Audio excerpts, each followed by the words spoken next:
Много, много отдавна премъдрият Буда бродил по света и веднъж на един кръстопът срещнал 3 дрипави просяци. Съжалил ги и рекъл: „Кажете ми по едно свое желание, обещавам да го изпълня.“ Първият просяк отвърнал: „О, Буда, гладът е най-страшното нещо на този свят. Искам да ми дадеш огромен хамбар с ориз. Толкова много, че до края на живота си вече да не позная глада.“ Буда изпълнил молбата му, ала скоро дошъл дъждовният сезон.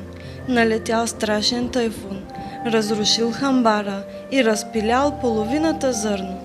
А каквото останало, било нападнато от скакалци, плъхове и червеи. Преди да мине половин година, гладният просяк отново стоял на кръстопътя с празна пъничка в ръцете.